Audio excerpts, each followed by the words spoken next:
ओम नमः शिवाय। अथ ब्रह्मांडे महापुराणे मध्यभागे तृतीय उपोद्घात पादे धन्वंतरी संभवादि नाम सप्तषष्टितमोऽध्यायः। सूत उवाच आयो पुत्रा महात्माना पंचवान समहानवला स्वार्भानुतनयायां ते प्रभायां जज्ञिरे नृपाः नहुषा प्रथमस्तेषां छत्रवृद्धस्तथा स्मृता रम्भो रजिरेनेनाश्च त्रिषु लोकेषु विश्रुताः छत्रवृद्धात्मजश्चैव सुनहोत्रो महायशा सुनहोत्रस्य दायादास्त्रयः परमधार्मिकाः कासहसलश्च द्वावेतौ तथाग्रत समदः प्रभु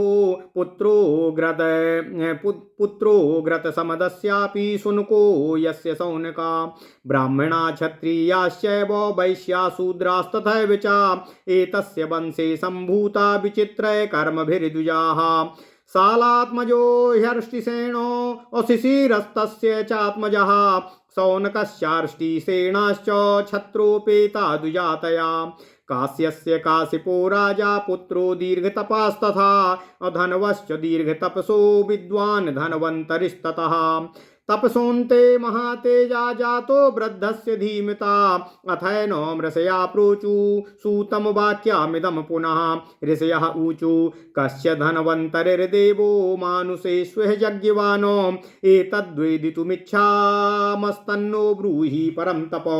ओम नमः शिवाय। सूतवाच धनवन्तरे सम्भवोऽयं श्रूयतामिह वै द्विजा असा सम्भूता समुद्रान्ते मध्यमाने मृते पुरा उत्पन्ना कलशात् पूर्वं सर्वतश्च क्रिया उत्पन्ना कलशात् पूर्वं सर्वतश्च श्रियावृता असद्या संसिद्ध कार्यं तं दृष्ट्वा विष्णुखस्थिताः अब्जस्त्वामिति होवाच तस्मादब्जस्तु सा स्मृता अब्जः प्रोवाच विष्णुं तं तनयोऽस्मि तव प्रभो विधस्त्वा भागम स्थानम च मम लोके सुरोत्तमा एव मुक्ता सा वृद्ध्वा तु तथा तथ्यम प्रोवाच सा प्रभु क्रतो यज्ञ विभागस्तु दैतेर्यैर्हि सुरैस्तथा वेदेषु विधियुक्तं च विधिहोत्रं महर्षिभिः नाशक्यमिह होमं वै तुभ्यं कर्तुं कदाचन अर्वाकसूतोऽसि हे देव तव मन्त्रो न वै प्रभो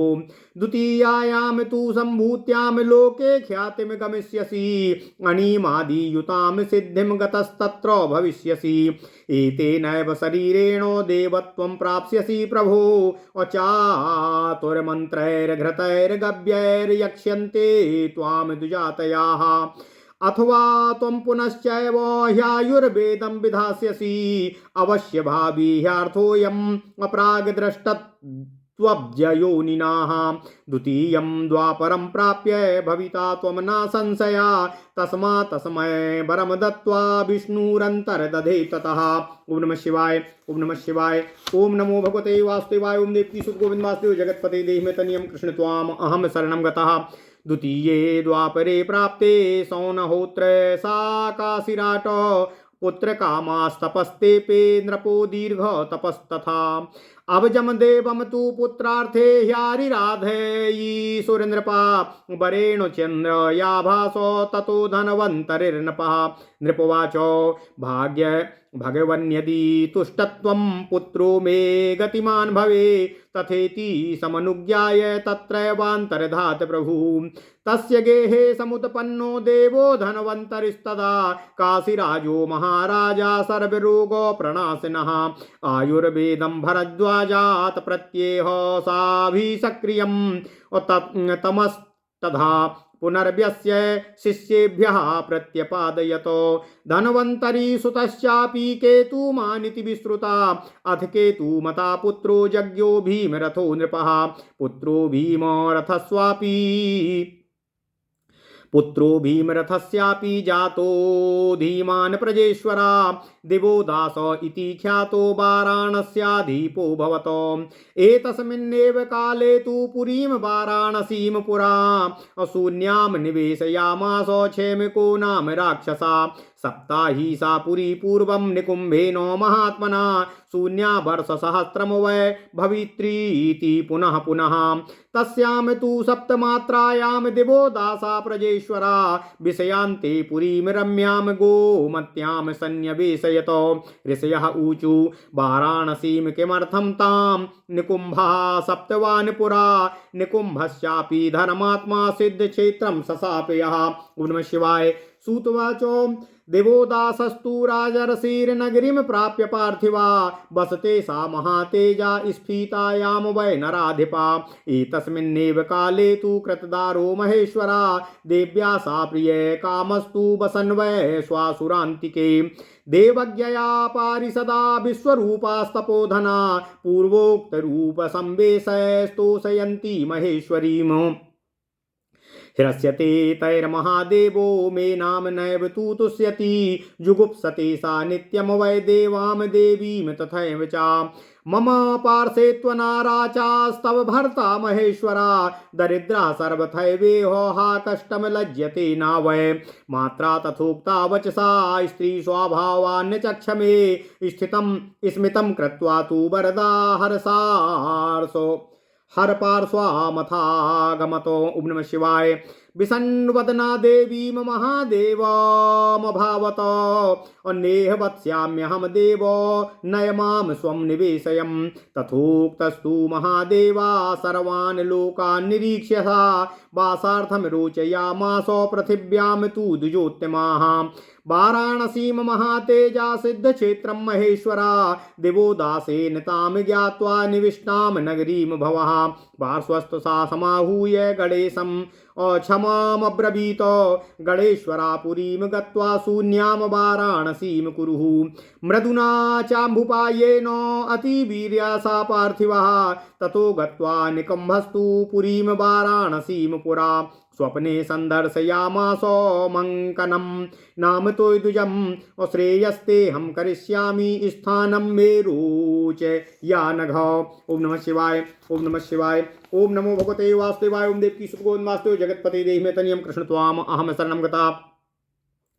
मद्रूपां प्रतिमां कृत्वा नागरयन्ते निवेशया मद्रूपां प्रतिमां कृत्वा नागरयन्ते निवेशय। तथा स्वप्ने यथा दृष्टं सर्वं कारितवान् द्विजः। नगरी द्वार्यनुज्ञाप्यं राजानं तु यथा विधि पूजा तु महती चैव नित्यमेव प्रयुज्यते। गन्धैर्धूपैश्च बाल्यैश्च प्रेक्षणीयैस्तथैव च अन्यप्रादानयुक्तैश्च ह्यत्याद्भुतमिवाभवत्। एवं सम्पूज्यते तत्र नित्यमेव गणेश्वरा। ततो वार सहस्राणि नागराणां प्रयच्छति पुत्रान् हिरण्यमायूंषि सर्वकामास्तथैव च। राज्ञस्तु महिषीं श्रेष्ठा स्वेषा नाम विश्रुता। पुत्रार्थमागता साध्वी राज्ञा देवी प्रचोदिता। पूजां तु विपुलां कृत्वा देवीं पुत्रान् याचत। पुनः पुनः रथागत्य बहुशा पुत्रकारणात् न प्रयच्छति पुत्रांस्तु निकुम्भः कारणेन तु। क्रुध्यते यदि राजा तु तथा किंचित प्रवर्तते अथ दीर्घेण कालेन क्रोधो राजान् मां विशत। भूतं त्विदं महद्भारी भूतं त्विदं महद्वारी नागराणां प्रयच्छति प्रीत्या वरांश्च शतसो न किंचिन्नः प्रयच्छति। मामकैः पूज्यते नित्यं नगर्यां मम चैव तु। सा याचिस्तत्र बहुशो देव्या मे पुत्रकारणात्। न ददाति च पुत्रं मे कृतघ्नो बहुभोजना। अतो नार्हति पूजां तु अमत्सकाशात् कथञ्चन। तस्मात्तु नाशयिष्यामि यस्य स्थानं दुरात्मना। एवं तु सा विनिश्चित्य दुरात्मा राजकिल्बिषि। स्थानं गणपतेस्तस्य नाशयामास दुर्मतिः। अभग्नमायातनं दृष्ट्वा राजा नाम सपत् प्रभुः। यस्माद्विनापराधं मे त्वया स्थानं विनाशितम् अकस्मात् तु पुरीं शून्यां भावित्री तेन राधिपा।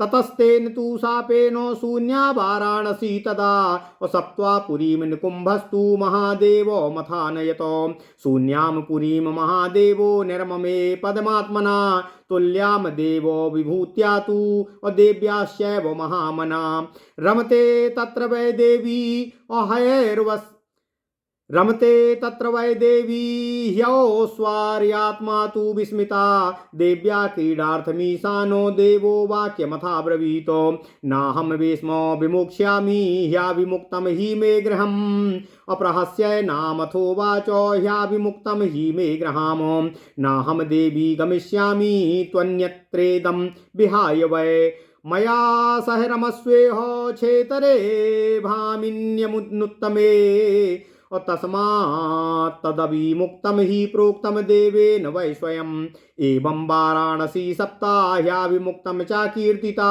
और यस्मिन् वसेद् भवो देवा सर्वदेवो नमस्कृतः युगेषु त्रिषु धर्मात्मा सह देव्या महेश्वरः अंतर्धानं कलौ याति तत्पुरं सा महात्मनः अंतर्हिते पुरे तस्मिन् पुरी सा वसते पुनः एवं वाराणसी प्राप्ता निवेशं पुनरागताः भद्रसेनस्य पुत्राणां शतमुत्ताम धन्विनामो हत्वा निवेशयामासो दिवोदासो नराधिपा भद्रसेनस्य राज्यमितु हतं तेनो बलीयसा भद्रसेनस्य पुत्रस्तु दुर्मदो नाम नामतः दिवोदासेन बालेति घृणया सा विसर्जितः और दिवोदासाद्रसद्वात्यां वीरो यज्ञे प्रातर्दनः।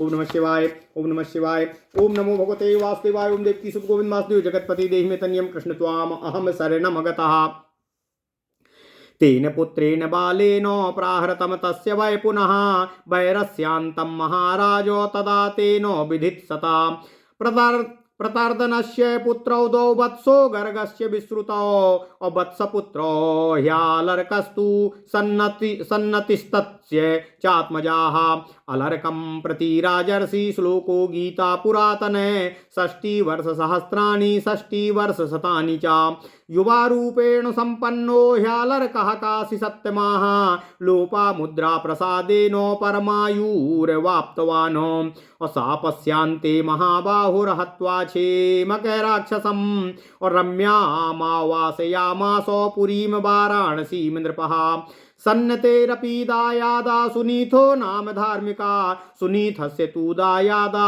अक्षयमाख्यो नाम धार्मिका क्षेमस्य केतुमान् पुत्रः सुकेतुस्तस्य चात्मजा सुकेतु तनयश्चापि धर्मकेतुरिति श्रुता धर्मकेतोस्तो दायादा सत्यकेतोर्महारथा सत्यकेतो सुतश्चापि विभुर्नामो प्रजेश्वरा सविभुस्तु विभौ पुत्रा सुकुमारास्तथा स्मृता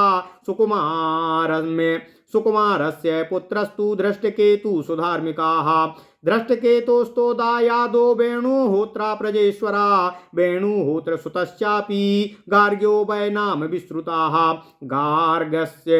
गार्ग्यस्य गर्गभूमिस्तु वंशो वत्सस्य धीमता ब्राह्मणा क्षत्रियाश्चैव तयो पुत्रा सुधार्मिकाः विक्रान्ता बलवन्तश्च असिंहतुल्य पराक्रमा इत्येते काश्यपा प्रोक्ता रजेरपि निबोधत रजे पुत्रो शतान्यासन् पंच वीर्यपतो भुवि राजेयमिति विख्यातं छत्रमिन्द्रो भयावहम्। ओम नमः शिवाय। तदा देवासुरे युद्धे समुत्पन्ने सुदारुणे देवाश्चैवासुराश्चैव पितामहामथा ब्रुवन् आवयोर्भगवान् युद्धे विजेता को भविष्यति ब्रूहि न सर्वलोकेषु श्रोतुमिच्छामहे वयम्। ब्रह्मोवाच ये सामर्थाय संग्रामे और राजिराता युधा प्रभो योत्स्यस्ते ते विजस्यन्ते और स्त्रीन् लोकान्नात्र संशयः और राजिर्यतस्ततो लक्ष्मीर्यतो लक्ष्मीस्ततो धृति यतो धृतिस्ततो धर्मो यतो धर्मस्ततो जयः ते देवा दानवा सर्वे तथा श्रुत्वा रजेर्यजम् ते देवा दानवा सर्वे तथा श्रुत्वा रजेर्जयम् अभ्ययुर्जयमिच्छन्तः स्तुवन्तो राजसत्यमम् ते हृष्टा मना सर्वे राजानं देवदानवाः ऊचुरस्मज्जया यत्त्वं ग्रहाणावरे कार्मुकं रुचिर्वाचो रजीरुवाचो अहम जेष्यामि भो दैत्याः देवा चक्रपुरोगमान इंद्रो भवामि धर्मात्मा ततो योत्स्ये रणाजिरेः दानवः ऊचु अस्माकमिन्द्रा प्रह्लादास्तस्यार्थे विजयामहे अस्मिंस्तु समये राजस्तिज्येष्ठा देवनोदितेः सा तथेति ब्रुवन्नेव देवैरप्याभिनोदितः अभविष्यसीन्द्रो जित्वेति देवैरपि निमन्त्रिताः जघान दानवान् सर्वान् येन बध्या व्रज वज्रपाणयाः सा विप्रनष्टाम देवानां परमश्री श्रियाम वसी। ओम नमः शिवाय ओम नमः शिवाय ओम नमो भगवते वासुदेवाय। ओम देवकी सुत गोविंद वासुदेव जगतपते देहि तनियम कृष्ण त्वाम अहम शरणम गतः निहत्या दानवान् सर्वान् नाजहारो रजि प्रभु तम तथा रजम तत्र देवै सह सतक्रतु रजि पुत्रो हमित्युक्त्वा पुनरेवाब्रवीद्वचः इंद्रोऽसि राजन् देवानां सर्वेषां नात्र संशयः यस्माहमिन्द्रपुत्रस्ते ख्यातिमयास्यामि शत्रुहनो सा तु शक्रवचा श्रुत्वा वञ्चितस्तेन मायया तथेत्वेवाह वै राजा प्रीयमाणा शतक्रतुं तस्मिंस्तु देव सदृशे दिवं प्राप्ते महीपतो दायाद्यामिन्द्राद्रा अजहूराचार्यो तनया रजे तानि पुत्रशतान्यस्य तच्च स्थानं सचीपते समाक्रामन्त बहुधा स्वर्गलोकं त्रिविष्टपं ततः काले बहुतिथे समतीते महाबला हतराजो ब्रवीच्छक्रो हतभागो बृहस्पतिं बदरी फलमात्रम वै पुरोडासं विधस्त्वमेः ब्रह्मर्षे येन तिष्ठेयम् अतेजसाप्यायितस्ततः अब्रह्मान् क्रसोऽहं विमना अत्रदराज्यो हितासनाः हतौजा दुर्बलो युद्धे रजिपुत्रे प्रसीद मे बृहस्पतिरुवाच यद्देवं चोदिता शक्र त्वायास्याम पूर्वमेव हि नाभविश्वत्वात् प्रियार्थमकर्तव्यं ममानघा प्रयतिष्यामि देवेन्द्र त्वाधितार्धं महाद्युते यज्ञभागं च राज्यं च अचिरात् प्रतिपत्स्यसे तथा शक्रागमिष्यामि मा भूत्वे अविक्लवं नमः विक्लवं नः। ओम नमः शिवाय। ततः कर्म चकारस्य तेजा संवर्धनं महतो तेषां च बुद्धि सम्मोहं करोद बुद्धि सत्यमाः ये ते यदा तु सुसम्मूढा रागान् मत्तो विधर्मिणाः ब्रह्मद्विषश्च संवृत्ताः हतवीर्य पराक्रमा ततो लेभे सुरैश्वर्यैर्मैन्द्रस्थानं तथोत्तमं हत्वा रजिसुतान् सर्वान् कामक्रोधौ परायणान् या इदं च्यवनं स्थानात् प्रतिष्ठां च सत्क्रतो अशृणुयाच्छ्रावये द्वापि नाचादौरात्म्यमाप्नुयात्। ओम नमः शिवाय ओम नमः शिवाय ओम नमः शिवाय। ओम नमो भगवते वासुदेवाय। ओम देवकी सुत गोविंद वासुदेव जगतपते देहि मे तनियं कृष्ण त्वाम अहम शरणं गतः। ओम नमः शिवाय ओम नमः शिवाय ओम नमः शिवाय ओम नमः शिवाय। ओम नमो भगवते वासुदेवाय। ओम देवकी सुत गोविंद वासुदेव जगतपते देहि मे तनियं कृष्ण त्वाम अहम शरणं गतः। अथ श्री ब्रह्मांड महापुराण मध्य भाग तृतीय उपोद्घात पाद 67वां अध्याय धन्वंतरी की उत्पत्ति वर्णन। ओम नमः शिवाय। सूत जी ने कहा कि महात्मा आयु के महाबलवान 5 ही पुत्र थे। राजा स्वरभानु की पुत्री से आयु ने वे पुत्र उत्पन्न किए थे। वे सब राजा थे। उन सब में प्रथम राजा नहुस थे। उनके बाद छत्रवृद्ध स्मरण किए जाते हैं। उसमें उसके पुत्र रंभ अजी अनेन नामक राजा तीनों लोकों में विख्यात सुने गए हैं। छत्रबद्ध के पुत्र महायशस्वी राजा सुनहोत्र हुए। सुनहोत्र के उत्तराधिकारी 3 परम धार्मिक राजा हुए। कास और सल ये 2 तथा ग्रतसमद तीसरे राजा हुए। ग्रतसमद के पुत्र सुनक हुए तथा सुनक के पुत्र सौनक हुए। इस वंश में पैदा होने वाली संतानें ब्राह्मण क्षत्रिय वैश्य तथा शूद्र चारों वर्णों में अपने विभिन्न कर्मों द्वारा होने वाली संतानें हैं। सल के पुत्र राजा अष्टसेन हुए। अर्षसेन के पुत्र शिशिर हुए। शौनक और अरिष्टनेम ये क्षत्रियों तथा ब्राह्मणों दोनों वर्णों के राजा हैं। काश्य के पुत्र राजा काश्यप तथा दीर्घतपा के पुत्र धन्व हुए। उनके बाद धन्य के पुत्र धन्वंतरी हुए। परम तपस्वी बुद्धिमान राजा धन्व की वृद्धा अवस्था में उनकी तपस्या के अंत में महातेजस्वी धन्वंतरी का जन्म हुआ। इसके बाद ऋषियों ने सूत जी से यह वाक्य कहा। ऋषियों ने पूछा कि हे सूत जी, हमें यह बताइए कि धन्वंतरी किस प्रकार मृत्युलोक में उत्पन्न हुए, और इस रहस्य को हम आपके मुखारबिंद से जानना चाहते हैं। आप हमें यह बताने की कृपा करें। सूत जी बोले, हे ब्राह्मणों, धन्वंतरी का जीवन सुनिए। प्राचीन काल में समुद्र मंथन के अवसर पर देव धन्वंतरी प्रकट हुए थे। वे सर्वप्रथम सभी प्रकार की शोभाओं से संपन्न उत्पन्न हुए थे। इस प्रकार वे सब प्रकार की सिद्धियों से संपन्न थे। अतः सभी संसिद्धियों से संपन्न पैदा हुए उनको देखकर देवता लोग आश्चर्यचकित हो गए, और देवता लोग बोल उठे कि तुम जल से पैदा होने के कारण अब्ज हो। इस प्रकार वे अब्ज नाम से ही स्मरण किए गए। उसके बाद अब्ज ने विष्णु जी से कहा कि हे भगवान, मैं आपका पुत्र हूँ। हे प्रभु, हे सुरोत्तम, मेरे लिए इस लोक में स्थान तथा यज्ञ में हमारे भाग की व्यवस्था करने की कृपा कीजिए।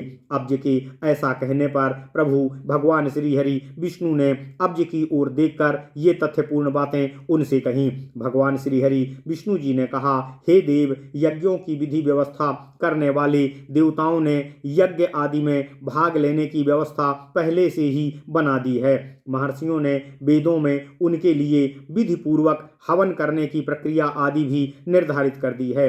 तुम बाद में उत्पन्न हुए हो हे पुत्र, इसलिए हवन आदि में उन देवों के साथ जिनके की भाग पूर्व में तय हो चुके हैं, तुम्हें समानता प्राप्त नहीं कराई जा सकती है। दूसरे जन्म में तुम लोकों में ख्याति प्राप्त करोगे। जन्म से ही तुम्हें अणिमा आदि सिद्धियों की प्राप्ति होगी।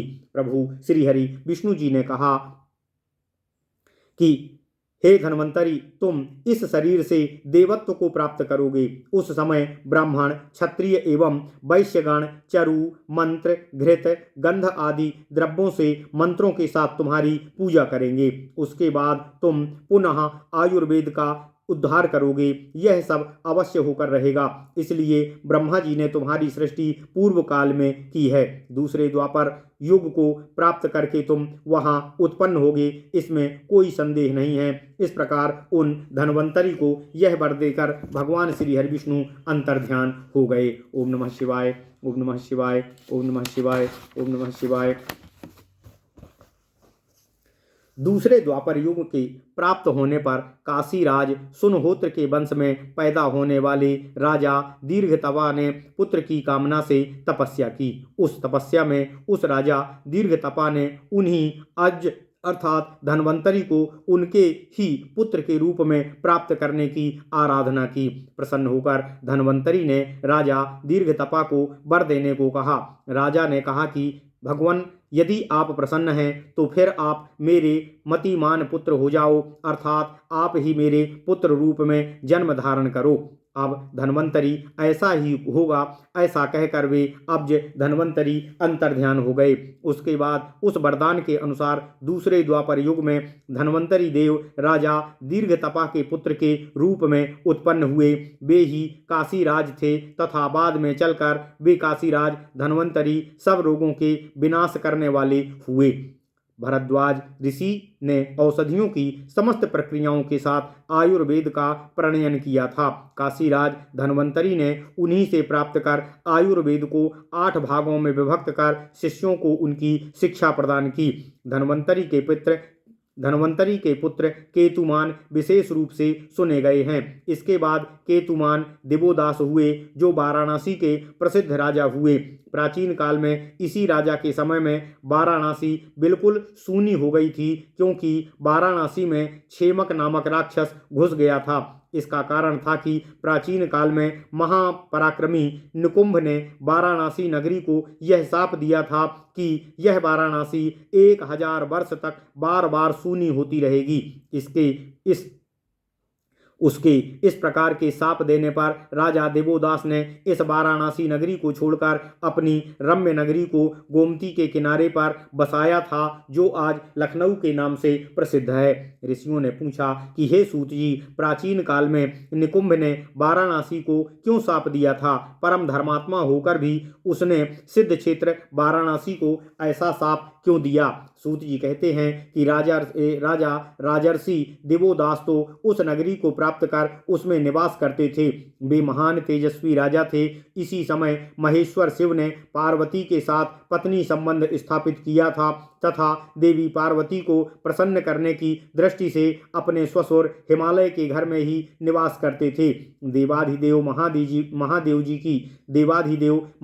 जी की आज्ञा से उनके अनेकों रूप धारण करने वाले महातेजस्वी पार्षदगण विचित्र विचित्र रूप धारण कर देवी पार्वती को प्रसन्न किया करते थे। उनके इस कार्य से भगवान शंकर तो प्रसन्न होते थे, परंतु पार्वती की माता मैना को इससे अप्रसन्नता होती थी। महादेव और देवी पार्वती की नित्य अपने मन से घृणा किया करती थीं और वे देवी पार्वती जी से कहती थीं कि मेरे पास में तुम्हारा ये पति दरिद्र महेश्वर सब प्रकार से यहाँ अनाचार किया करता है, इसको जग में लज्जा भी नहीं आती है।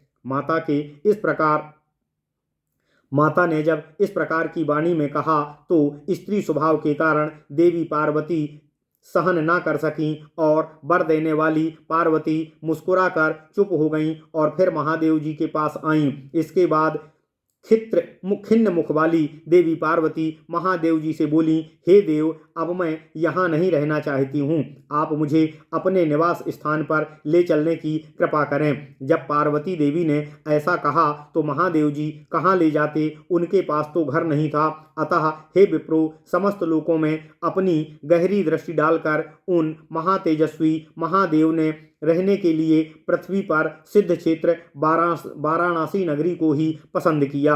भगवान शंकर ने देवोदास द्वारा शासित नगरी को जानकर गणेश्वर सोम के पास से बुलाकर कहा कि अरे गणेश्वर, तुम वाराणसी नगरी में जाकर वाराणसी को शून्य अर्थात जन रहित कर दो। तथा भगवान शंकर जी ने कहा कि बहुत मधुर उपायों से समझा बुझाकर खाली करवाना, क्योंकि वहां का राजा अत्यंत पराक्रमी है। इसके बाद शिव जी की आज्ञा से निकुंभ वाराणसीपुरी को प्रस्थित हुआ और वहां जाकर उसने अपने ओम नमः शिवाय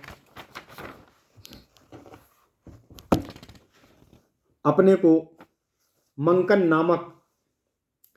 नामित को स्वप्न में दिखाया और उससे कहा कि मैं तुम्हारा कल्याण करूंगा। हे निष्पाप, तुम मुझे रहने का स्थान दे दो। मेरे रूप की प्रतिमा बनाकर तुम नगरी के अंत में स्थापित कर दो। तब उसने जैसे स्वप्न में देखा था उसी के अनुसार उन गणेश्वर की मूर्ति बनवाकर स्थापित कर दी। राजा की अनुमति लेकर नगर द्वार पर उनकी प्रतिमा यथाविधि स्थापित कर दी गई। तब नित्य प्रति उस प्रतिमा की पूजा होने लगी। नित्य गंध, धूप, बाल्य और फेंकने योग्य सुगंधित द्रव्यों, अन्न, दान आदि द्वारा उनकी अद्भुत पूजा होने लगी। इस प्रकार वहां नित्य गणेश्वर की पूजा होने लगी। उसके बाद जो पूजा करते थे उन नगर निवासियों को वे गणेश्वर हजारों बार प्रदान करते थे। वे किसी को पुत्र प्रदान करते थे, किसी को स्वर्ण, किसी को आयु आदि प्रदान कर सबकी कामनाओं को पूरा करते थे। राजा भी श्रेष्ठ रानी सुयसा नाम की विशेष रूप से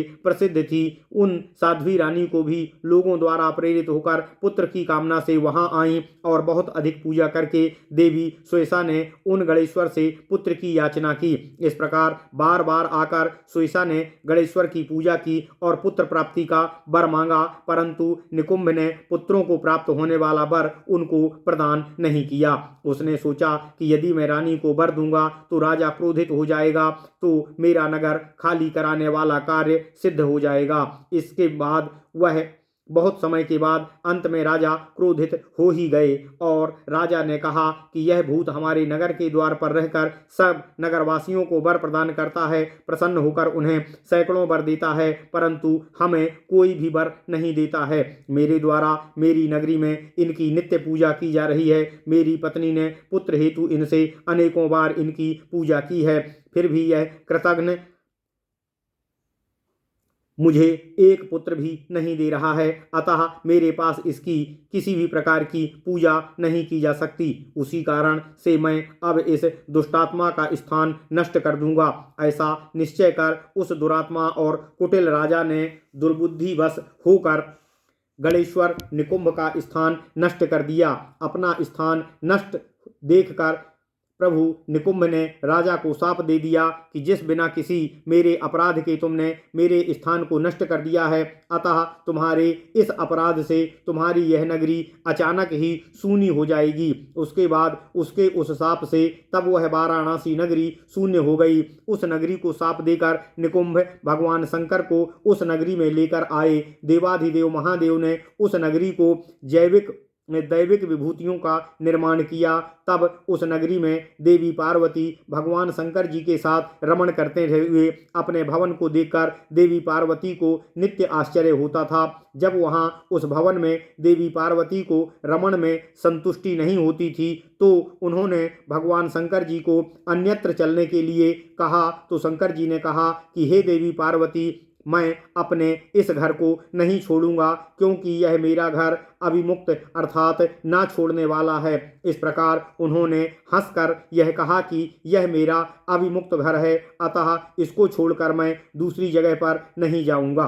शंकर जी ने देवी पार्वती से कहा, हे भामिनी, तुम यहीं इस अत्यंत उत्तम क्षेत्र में मेरे साथ रमण करो। इस प्रकार जब भगवान शंकर जी ने उस नगरी को महादेव से अभिमुक्त कहा, उस नगरी को महादेव ने अभिमुक्त कहा, इस प्रकार तब से उस वाराणसी को सप्त और अभिमुक्त कहा जाता है।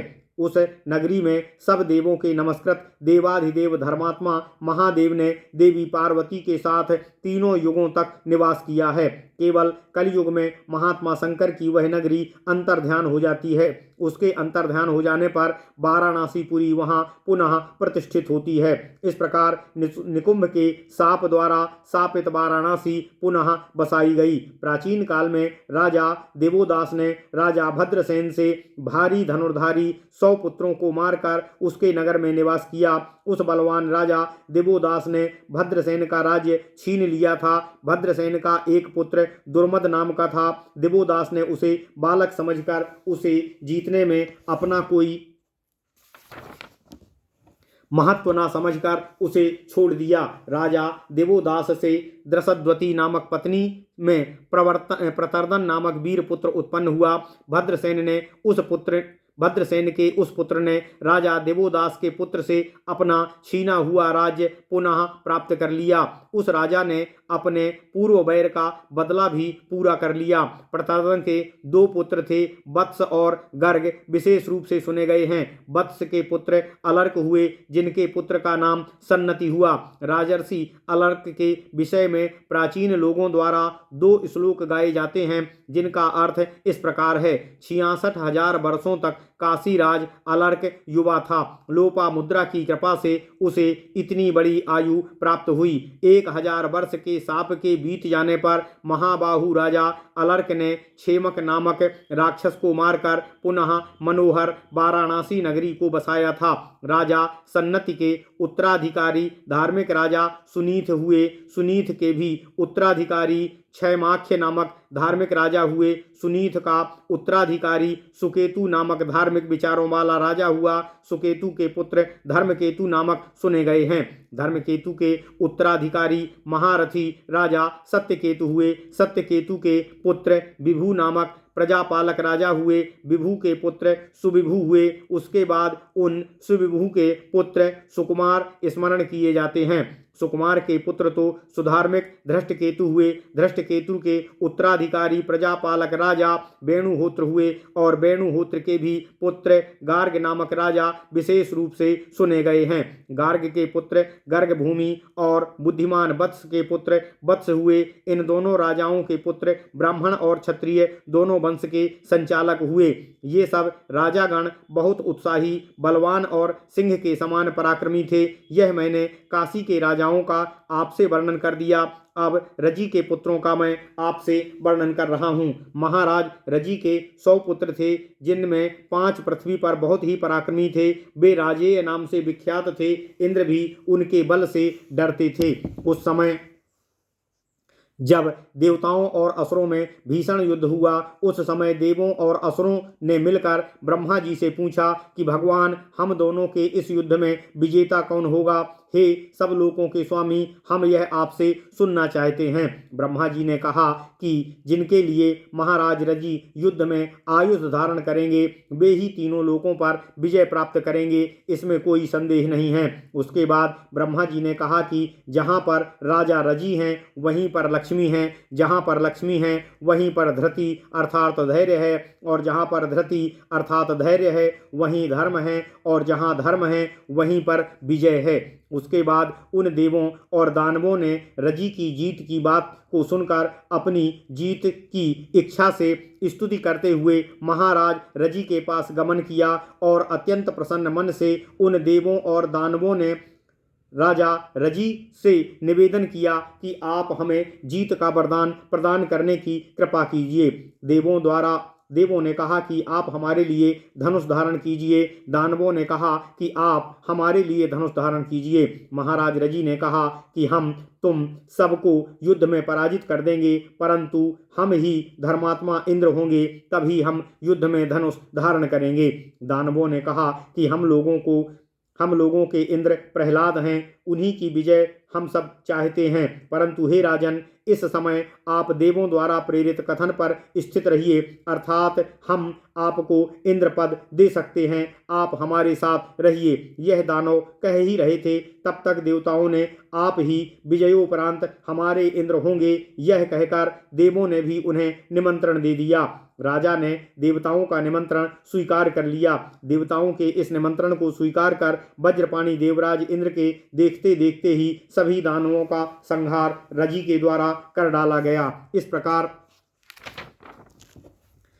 उस जितेंद्रिय प्रभावशाली महाराज रजी ने समस्त दानवों को मारकर देवों की नष्ट हुई राज्य लक्ष्मी का उद्धार किया। उसके बाद देवताओं के साथ राजा इंद्र उन महाराज रजी से इस प्रकार बोले, हे महाभाग, मैं आपका पुत्र हूँ। इसके बाद फिर इंद्र ने कहा, हे राजन, आप सब देवताओं के इंद्र हैं, इसमें कोई संदेह नहीं है। हे शत्रुहंत्रा राजन राज ऋषि, मैं इंद्र आपके पुत्र के रूप में प्रसिद्ध होऊंगा। ऐसी बात सुनकर और उसकी माया से ठगे जाकर प्रसन्न महाराज रजी ने कहा, ठीक है। इसके बाद देव सदृश्य उन राजा रजी के स्वर्ग सिधारने पर उनके पुत्रों ने इंद्र से उसका सारा अधिकार छीन लिया। इस प्रकार इंद्र के स्थान पर महाराज रजी के 100 पुत्रों ने अपना अधिकार जमा लिया और एक साथ अनेकों प्रकार के समस्त स्वर्ग को आक्रांत कर दिया। इसके बाद बहुत समय बीत जाने पर महाबलशाली हतभाग्य राजा इंद्र समस्त राज्य छिन जाने पर अपने गुरु बृहस्पति के पास गए और बोले, हे गुरुदेव, आप वैर के फल के बराबर पुरोडास अर्थात चारु का अंश मेरे लिए बनाने की कृपा करें, जिससे मैं युद्ध में ठहर सकूं, उसी के तेज से मैं संतुष्ट हो सकूंगा। इंद्र ने कहा कि हे भगवान, मैं राज्य और राज्य सिंहासन छिन जाने से अत्यंत दुर्बल हो गया हूं तथा मेरा मन कहीं नहीं लग रहा है। अतः हे गुरुदेव, पराक्रमहीन और दुर्बल मेरी रजी पुत्रों से रक्षा करने की कृपा कीजिए। बृहस्पति ने कहा, हे इंद्र, तुम यदि पहले ही अपनी यह स्थिति मुझे बता देते तो तुम्हारी यह दशा नहीं हुई होती, तुम्हारा कुछ भी अनिष्ट नहीं हुआ होता। हे निष्पाप, मैं तुम्हारे लिए कुछ भी अकरणीय कार्य कर सकता हूँ। हे देवेंद्र, मैं तुम्हारे लिए प्रयास अवश्य करूँगा ताकि तुम्हारा यज्ञ भाग्य और राज्य शीघ्र ही तुमको वापस मिलने लगे। इस प्रकार इंद्र को सांत्वना देकर गुरुदेव बृहस्पति ने इंद्र के पराक्रम को बढ़ाने के लिए कार्यक्रम किया। परम बुद्धिमान बृहस्पति ने उन रजी पुत्रों की बुद्धि को सम्मोहित कर दिया, जिसके कारण उन सब की बुद्धि नष्ट हो गई और वह सब राग में मस्त होकर विधर्मी हो गए। वे ब्रह्मा से तथा ब्राह्मणों से द्वेष करने लगे और पराक्रम विहीन हो गए। उसके बाद इंद्र ने काम क्रोध में लिप्त सब रजी पुत्रों को मारकर अपना उत्तम देवताओं का स्वामित्व पुनः प्राप्त कर लिया। जो व्यक्ति सतक्रतु इंद्र की पुनः प्रतिष्ठा प्राप्ति का तथा महाराज रजी के वृत्तांत को सुनता है, वह कभी दुरात्मत्व अर्थात निम्नता या नीचता को प्राप्त नहीं होता है। ओम नमः शिवाय। इति श्री ब्रह्मांडे महापुराणे वायु प्रोक्ते मध्य भागे तृतीय उपोदघातपाते धनवंतरी संभवादि वर्णनम नाम सप्तषष्टितमोऽध्याय। इस प्रकार श्री ब्रह्मांड महापुराण वायु प्रोक्त मध्य भाग तृतीय उपोदघातपाद का 67वां अध्याय धनवंतरी की उत्पत्ति का वर्णन पूर्ण हुआ। ओम नमः शिवाय। ओम नमः शिवाय। ओम नमः शिवाय। ओम नमो भगवते वासुदेवाय। ओम देवकी सुत गोविंद वासुदेव जगतपति देहि में तनियम कृष्ण त्वाम अहम शरणम गतः।